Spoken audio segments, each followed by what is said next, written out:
Eh bien salut tout le monde, c'est Flo, j'espère que vous avez la forme. Alors aujourd'hui je vais vous proposer une configuration à moins de 1000 € qui va inclure une RTX 2080. Donc c'est très difficile à faire mais vous allez voir que la configuration finalement elle est vraiment excellente. Donc dernière configuration que je vais vous proposer pour ce mois de juin, donc je ferai ça chaque début de mois je pense, soit une vidéo complète avec plusieurs configurations ou comme ce mois-ci, on a fait tout un tas de configurations sur plusieurs vidéos. Donc bien sûr n'hésitez pas comme d'habitude à checker la description pour voir les liens des composants et on attaque tout de suite comme vous voyez avec la RTX 2080. Donc le prix en baisse 129,90 € pour la KFA2. Donc c'est pas la meilleure c'est sûr mais actuellement c'est la moins chère. C'est parmi à chaque fois les moins chères. KFA2 c'est une marque exclusivement chez Nvidia. Donc très grosse performance ici c'est 1440p voire de la 4K. Donc il y a vraiment 1080p c'est même trop puissant. Mais c'est quand même jouable d'atteindre au moins 150 fps. Elle sera un petit peu plus brillante que la concurrence mais il y a un petit look RGB sympathique. Donc le prix 629,90 €, donc les prix sont à la baisse sur les cartes graphiques Nvidia. Parce que prochainement je pense qu'on devrait avoir une nouvelle, notamment les rumeurs sont sur une RTX 2070 Ti. Donc on verra bien ce que ça donne, le prix sera un petit peu plus bas. Les performances seront vraiment très bonnes, mais dans tous les cas, ce ne sera pas supérieur à une 2080. Donc on va faire le calcul ensemble, mais il manque plus que 370 € de budget, donc c'est vraiment très restreint, et on va voir la suite. Au niveau processeur, il n'y a pas meilleur, surtout pour ce prix-là, 135 €, excellent rapport performance-prix. De base à 160-170 €, il était vraiment excellent. 135,91 €, c'est vraiment cadeau. Il y a un petit jeu en plus de ça qui est offert. Il sera aussi à l'aise en stream et d'ailleurs avec une carte graphique Nvidia comme j'ai parlé lors de la dernière vidéo, avec le nouvel encodeur des nouvelles cartes graphiques de chez Nvidia et la dernière version d'OBS, il y a moyen de faire des réglages vraiment top pour du streaming. Donc ici 135,91 €, le petit ventirad on va se servir de celui-ci, il fait vraiment le travail, il n'est pas trop bruyant et la pâte thermique je le précise elle est pré-appliquée dessus donc n'en rachetez pas supplémentaire, vous verrez la prochaine fois si vous voulez faire évoluer cette configuration avec un ventirad ou un water cooling. Donc j'additionne plus 135,91 €. On est à 765 €. Alors on continue avec la carte mère, une carte mère qui est vraiment sympathique, donc ne dépassez pas 80 € pour ce type de configuration. 79,90 €, un chipset B450 qui permet l'overclocking des processeurs Ryzen et qui pourra être mis à jour pour les séries Ryzen 3000, donc là ça fait plaisir. En plus de ça c'est une config qui sera évolutive. Donc la petite MSI est sympathique, 79,90 €.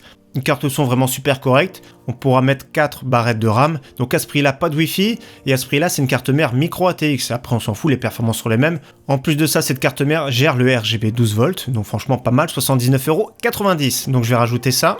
Nous sommes à 845 €, ça monte tout doucement.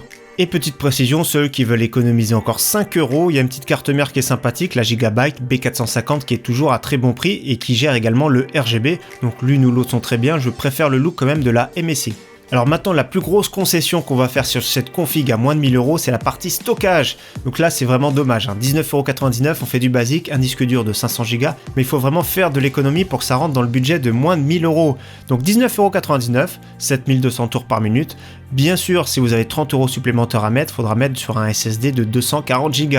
On verra ça d'ailleurs tout à l'heure en fin de vidéo, mais ici 19,99 €, ça fait le travail. C'est sûr que les temps d'accès c'est beaucoup moins rapide qu'un SSD, mais on a quand même 500 Go de stockage. Pour débuter c'est très bien. Donc plus 19,99 €, on est à 865 €. Au niveau de la RAM, je conseille de mettre un kit de 2 barrettes directement, je trouve que c'est un peu mieux le Dual Channel au niveau des performances. Donc 8 Go de DDR4 2666, 2 barrettes à 47,59 € les balistiques, c'est vraiment très bien, ce sont des très bonnes barrettes. Ça passe très bien avec Ryzen, il n'y a pas de souci, donc on va rentrer le prix. Donc plus 47,59 € et plus les frais de port 2,14 € parce que c'est pas Amazon qui envoie.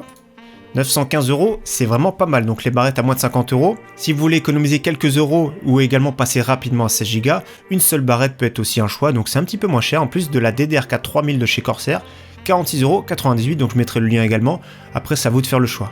Donc actuellement on est à 915 €, il manque boîtier alimentation, vous allez voir que c'est possible. Au niveau boîtier, j'ai essayé de trouver un boîtier dans les 30 € maximum. Donc ici il y a un petit Aerocool Split, à 29,99 € exactement, donc les frais de port, je les compte pas parce que ici 29,90 € avec la livraison qui sera incluse. Donc ce boîtier, particularité, c'est qu'il a un petit bandeau qui est RGB sympathique, il est pilotable directement au-dessus du boîtier avec le petit bouton ici, LED. Donc là les Aerocool sont vraiment très bien pour ça. À ce prix là on n'a pas de cache alimentation, l'alimentation prend place en haut. Autrement elle est compatible avec les cartes mères également ATX. C'est une fenêtre en acrylique à ce prix-là, on avait dire normal, c'est pas du verre trempé, mais en même temps c'est beaucoup moins fragile. Ça c'est l'avantage. Autrement, conception vraiment classique, rien d'exceptionnel, mais pour moins de 30 €, je trouve que c'est vraiment un très très bon boîtier. Donc après, c'est à vous de voir, les boîtiers c'est une question de goût aussi, une question de budget, bien sûr. Ici on a envie de rester dans le budget à moins de 1000 €, donc il y a vraiment du choix, même à 50 €, il y a pas mal de choix. Donc franchement, faites-vous plaisir suivant ce que vous voulez. Après ici, ce qui est bien, c'est qu'on peut mettre des boîtiers plus compacts grâce à la carte mère micro ATX. Au niveau alimentation, il faut quand même une puissance au moins de 600 watts pour une RTX 2080, donc l'AeroCool Luxe qui est vraiment très bien. Semi-modulaire, 650 watts, 80 plus bronze, 54,90 €, elle a vraiment tout pour elle. Il y a un petit bouton à l'arrière aussi pour faire varier l'éclairage, parce que ça aide bien, parce que du coup on va le voir, ce petit bandeau, on va le voir dans notre boîtier. Donc franchement sympathique, le ventilateur va aspirer l'air chaud, va participer aussi un petit peu au refroidissement du boîtier. Elle a quand même 600 watts disponibles sur le 12 volts, donc là c'est une très bonne alimentation. Pour son prix, je dis bien pour son prix parce qu'il y a toujours mieux, mais franchement pour 54,90 € c'est vraiment top. Alors j'ai oublié de faire l'addition, donc j'additionne le boîtier plus 29,90 € et plus l'alimentation, 54,90 €, 1023 €, donc pile poil dans notre objectif de 1000 €, donc un PC vraiment très performant, RTX 2080. En plus de ça, le Ryzen 5 2600 ne va pas brider notre carte graphique. 8 Go de DDR4, ça passe encore, mais certains jeux 16 Go profiteront. Donc franchement, après ça à vous de voir, vous pourrez faire évoluer ce PC au niveau refroidissement et au niveau stockage et accueillir les prochains Ryzen. Donc là, ça fait plaisir. Donc plus qu'à monter ce PC, j'ai fait 2 tutos pour monter le PC. Vous pouvez cliquer en fin de vidéo ou voir dans la description. Et j'ai fait également un tuto pour installer Windows. Donc pareil, soit vous pouvez cliquer en fin de vidéo ou dans la description. Et pour la clé d'activation, je vous conseille le site URCDK, mais après ça à vous de voir. Ici avec un petit code promo, ça fait la clé d'activation Windows 10 Pro pour environ 10 €. Donc ça fait plaisir. Ils en vendent un petit peu partout sur Amazon, c'est discount. Après ça à vous de voir, mais vous retrouvez également le lien en description au cas où. Donc en bonus pour cette configuration, donc soit à faire évoluer, soit acheter dans l'immédiat, c'est bien sûr la partie stockage. Donc le basique à moins 30 €, c'est le Crucial BX500 240 Go. Moins de 30 € ça fait plaisir, c'est un SSD. Pour installer Windows, on voit une grosse différence par rapport à un disque dur. Donc quand on dépense 1000 €, je pense qu'on n'est pas à 30 € près. Donc franchement, ça vaut le coup d'investir directement. Autre excellent SSD qui est beaucoup plus réactif, c'est un SSD M.2 protocole NVMe, le XPG en version 256 Go, 55,58 €. Gros débit, il n'y a pas de souci, c'est vraiment un monstre. C'est un des meilleurs actuellement, 55,58 €, les prix sont à la baisse, ça fait plaisir.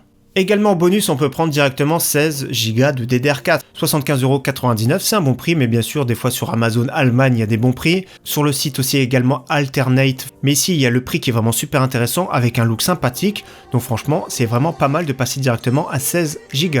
Autre bonus qu'on peut prendre, bien sûr, c'est un Ventirad. Donc le Deepcool Gamax est en promotion à moins de 30 €. Il est RGB, ça fait plaisir à ce prix-là. Il est excellent. Alors ça va rentrer vraiment au millimètre.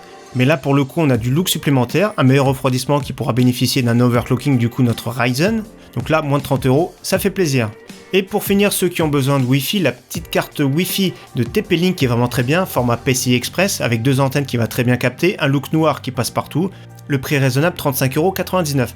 Alors je tiens à signaler, parce qu'on me pose beaucoup la question, le Wi-Fi n'est pas obligatoire. Le mieux, c'est d'avoir une connexion par câble Ethernet, donc directement de relier votre box par câble à votre PC, ou alors par CPL, c'est aussi vraiment excellent, c'est un très bon choix, à moins d'avoir un réseau électrique vraiment défectueux. Autrement, le CPL, c'est vraiment un très bon choix. Pour ceux qui sont vraiment très loin de la box ou ils n'ont pas le choix, une carte Wi-Fi, je vous conseille plutôt format PCI Express comme ici. Parce que souvent les cartes USB en Wi-Fi captent un petit peu moins bien, à moins d'avoir des versions avec antenne.